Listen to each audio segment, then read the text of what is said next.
মধ্যপ্রাচ্য সংঘাতে জ্বালানি সংকটের আশঙ্কায় রাজধানীর ফিলিং স্টেশনে সকাল থেকেই যানবাহনের দীর্ঘ সারি। অনেক চালক তাদের গাড়িতে তেল ভরতে ঘন্টার পর ঘন্টা অপেক্ষা করছেন। সরবরাহ স্বাভাবিক রাখতে ফিলিং স্টেশনগুলো নিয়েছে বিশেষ ব্যবস্থা। তবু পরিস্থিতি নিয়ন্ত্রণে আনা কঠিন হয়ে উঠেছে। সংশ্লিষ্ট কর্তৃপক্ষ সাধারণ মানুষকে আতঙ্কিত না হওয়ার পরামর্শ দিয়েছে। সরকারিভাবে জানানো হয়েছে, দিনে মোটরসাইকেলের সর্বোচ্চ 2 লিটার, ব্যক্তিগত গাড়িতে 10 লিটার এবং এসইউভি ও মাইক্রোবাসে 20 থেকে 25 লিটার তেল নেওয়া যাবে। দীর্ঘক্ষণ লাইনে দাঁড়িয়ে থাকা অনেকেই সময় মতো পৌঁছাতে পারছেন না তাদের গন্তব্যে।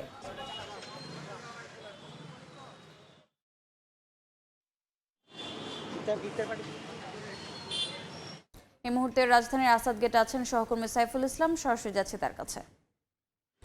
সাইফুল,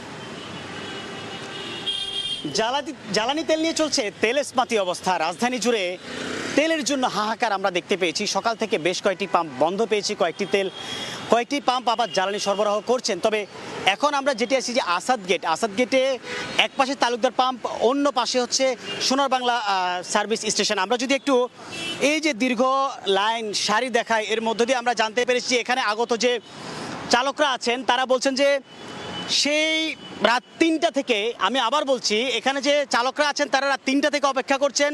কেউ সেহরি সেরেছেন গাড়িতে, আবার কেউ বলছেন এই যে ইফতার কিছুক্ষণ পরে, এখন 12টা বাজছে আর 6 ঘন্টা পরে যে ইফতার, সেই ইফতারের টাইমটাও হয়তো তাদেরকে গাড়িতেই কাটাতে হতে পারে। তবে এর মধ্য দিয়ে আমরা জানতে পেরেছি যে এখানকার যে আগত এই যে যাত্রীরা বলছেন বা হচ্ছে ড্রাইভাররা বলছেন যে তাদের দুঃখ দুর্দশার দিন তারা কিন্তু আর দেখতে চান না। তবে এর মধ্য দিয়ে আমরা এই যে বাম পাশের যে পাম্পটা, সোনা বাংলা পাম্প দেখতে পাচ্ছি, সেটা কিন্তু বন্ধ রয়েছে জ্বালানির স্বল্পতার কারণে।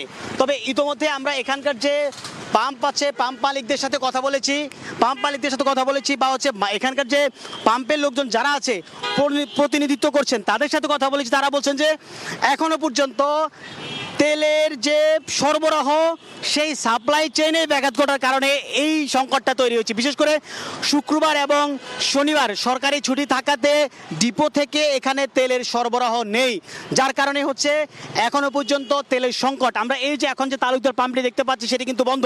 তবে এর মধ্য দিয়ে বলা যায় যে এখানকার যে চালকরা আছেন তারা অভিযোগ করছেন যে কেন আগে থেকে তাদেরকে জানানো হলো না। এর মধ্য দিয়ে আসলে এটি প্রমাণিত হয় যে সাপ্লাই চেইনে এই যে তালুকদার পাম্প বা আশেপাশে আরও যে কটি পাম্প বন্ধ রয়েছে, সেই পাম্পগুলিতে কিন্তু পর্যাপ্ত পরিমাণ তেল না থাকার কারণেই কিন্তু এরকম সংকট তৈরি হয়েছে। তবে এর মধ্যে দিয়ে পাম্পের মালিক বা পাম্পের প্রতিনিধি যারা আছে তারাও কিন্তু অভিযোগ করছে যে বিভিন্ন জায়গা থেকে, বিশেষ করে সরকারি যে কর্মকর্তা, তাদের বিরুদ্ধে কিন্তু অভিযোগ করছে যে তারা হস্তক্ষেপ দিয়ে বা হচ্ছে নিজের পদবীর বড়াই দিয়ে কিন্তু তারা এখানে এসে কিন্তু জোর করে তেল নিয়েছেন, এরকম কিন্তু অভিযোগ আমরা শুনতে পেয়েছি। এই ছিল আমার কাছ থেকে রাজধানীর তেল সরবরাহ বা পাম্প কেন্দ্রিক যে সমস্ত তেলের খবরাখবর, বা এটাই পাম্প কেন্দ্রিক যে তেলের খবরাখবর ছিল সর্বশেষ সংবাদ আমার কাছে। সরাসরি যুক্ত ছিলাম রাজধানীর আসাদ গেটে।